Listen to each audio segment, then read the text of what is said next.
Now, the Suzuki Celerio is the Alto replacement in the global market, and it also comes with a 1-litre K-series engine, which means that it would have been the ideal choice to replace the Alto K10 with. But Maruti Suzuki wanted the Alto 800, the K10 and the Celerio to coexist in India. So what we have here is a new Alto K10.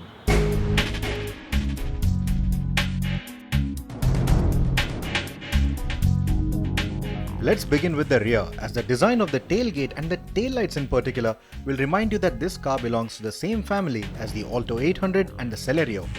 But speaking of family resemblance, Maruti Suzuki doesn't have a homogeneous design language, which meant that they had plenty of liberty while designing the new K10. However, the design doesn't look remarkable in any sense and is certainly not as youthful as the model it replaces. It is a substantial improvement over the current Alto 800 though. The face has a comical theme to it with the big headlamps, a smiley grille and a wide air dam. Though awkwardly large, the blacked out fog lamp mounts are a typical K10 theme. The subtly sculpted bonnet is what I like the most. The doors, the windows and the roofline are similar to the Alto 800, but interestingly, the new K10 is based on its outgoing sibling. The new one's length is 75mm shorter and the height and the width have been reduced by 15mm. But Maruti claims that the cabin still manages to be roomier than the older K10. Now, despite what you will see in metros like Delhi and Mumbai, the Alto was never really a chauffeur-driven car. The rear seat space was never really all that ample. But with the K10, the space has improved. Now, the seat is set to my driving preference and still there is enough amount of knee room. I don't say it's very generous, but it's quite decent. Especially with the scooped out parts in the backrest, I think there's enough space. Foot space is quite good. Under thigh support is surprisingly good. And especially for slim people or for kids, I think this is a good place to be in because the windows are large. It makes for a nice airy feel. The headroom is also quite good. And if you remember, the Alto did not really have cup holders in the back, nor did it have space in the door panels for bottles or items. But here you have a nice cup holder here.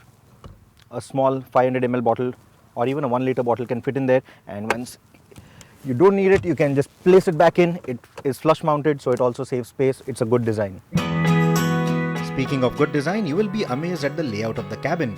It certainly doesn't look like it's made for an entry-level car. The wedge-shaped center console may not have the most ergonomic controls, but the flow of the switches and the piano black finish looks stunning. The dual-tone color combo is uniform throughout the cabin and looks quite contemporary. This cabin certainly has a feel-good factor better than most other entry-level hatchbacks.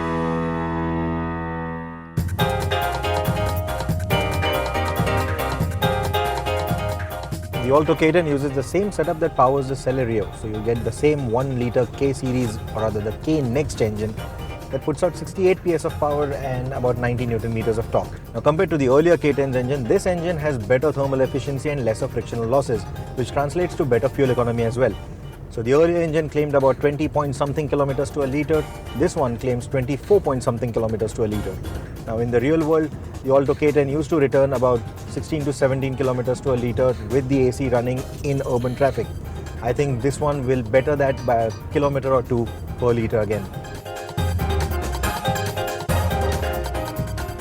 For this category of vehicles, the noise insulation is pretty less as compared to the more premium hatchbacks that Maruti Suzuki sells. So the amount of engine noise cropping into the cabin is quite a lot. Even here in the city conditions where you're revving to about 2,500–3,000 RPM at the most, there is a fair amount of engine noise. Interestingly though, out on the highway, when you're above 4,000–5,000 RPM, the engine starts becoming smoother in terms of both the engine refinement as well as the noise levels. But NVH is not a big matter of concern for this segment. What they want instead is more function and convenience, and that is an area where this car will score big with the introduction of the AMT variant. The automated manual transmission debuted with the Celerio and uses the same engine and gearbox as its manual counterpart. But a computer eliminates the need of a clutch lever and shifts the gears as per the throttle input and the load on the engine. At city speeds, the system works flawlessly, but at highway speeds or around twisties or inclines, the AMT doesn't feel as seamless and shifting to the manual mode makes more sense. At triple-digit speeds, the AMT keeps shuffling between the 4th and the 5th gears to keep the engine in its power band. But this fluctuation makes the car feel skittish thanks to the skinny 155 section tires. Now apart from the improved chassis, Maruti Suzuki has also given a new suspension and steering setup to the new Alto K10. So the suspension is now tuned for better ride comfort as compared to the earlier K10. Now out here on the highway roads, we haven't really felt any sort of a difference. But one difference that I did feel is that the earlier K10 was a nice hunkered down car. It was fun around the bends. This one has a slightly more wallowy feeling, and those skinny tires, they feel a little skittish when you're pushing the car around bends. But for your regular city commutes or urban commutes, or even for cruising on the highway, this car is pretty stable. The new steering setup is again focused more towards city driving. So you have a nice and light setup, so when you're ambling around in city traffic, it feels very convenient, and it has a very direct feel at those speeds and at its initial turn-ins. But when you turn in more, when you're reaching almost a full lock, it starts becoming softer. You can notice the transition. It doesn't feel as direct then. So as compared to its rivals which have that dead at center feel, this one feels better because it feels more direct. But when you want to start pushing the car around, it feels a little too light, a little too soft for my liking. But once you get used to it, the Alto will once again feel like a nice little fun Japanese hatchback. Now the top end trim will get a driver side airbag in this car, but you still don't get anti-lock brakes. But that said, the brake feel is quite good. It is very easy to lock up these wheels because these are tiny tires. But then for your city commutes or even cruising on the highway, the brakes are quite good. The bite is quite good. They are sharp, not unnervingly sharp, but you know exactly where the brakes are going to bite in. So getting a feel of these brakes and getting a feedback is not difficult at all. But ABS could have been a very good option to have. The urban environment is where the Alto K10 feels at home. Its stability is best at city speeds. Its eager engine loves to rush to the red line, but initial acceleration and a decent mid-range is what it is tuned for.